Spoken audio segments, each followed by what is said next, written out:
Our annual post-season camping trip took us into the George Washington National Forest, east of Buchanan off Route 614.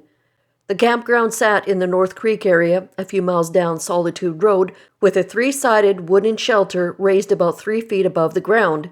7 of us from Roanoke were there that Saturday night, all of us high school football players who had spent years camping in the same region. It was late fall, cold, and quiet except for the sound of the creek.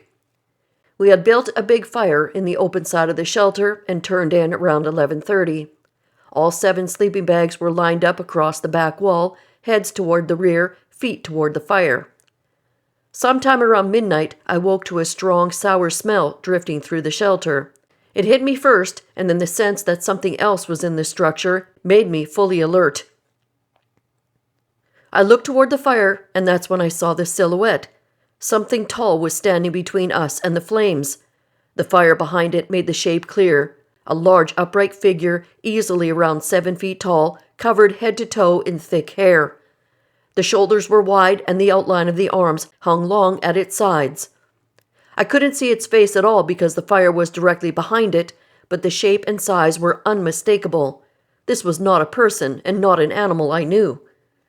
I froze completely, and for several seconds I couldn't move or speak. I wanted to wake the others, but nothing came out. The creature wasn't making any sound. It just stood there right at the edge of our line of sleeping bags. Then I felt something warm hit the side of my face. A splash. It took me a moment to understand what was happening. The creature was urinating between me and the friend sleeping beside me. Most of it hit his sleeping bag. The smell intensified, and it was overwhelming. It finished, then climbed off the edge of the shelter and walked away into the dark without a sound.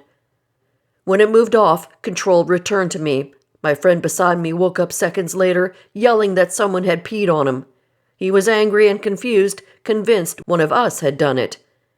But by then the rest of the group was waking up, and it was clear no one in the shelter had moved from their sleeping bags. When I told them what I saw, nobody argued. The smell alone left no doubt something had been standing inside the shelter. We were all strong guys, used to rough trips and tough situations, but the idea of staying there suddenly didn't make sense. The shelter sat by itself, far from the other sites, and none of us wanted to stay in a place where something that big had walked right up to us while we slept. We packed up as fast as we could and carried our gear down the dirt road to a campground a quarter mile away where other campers were staying.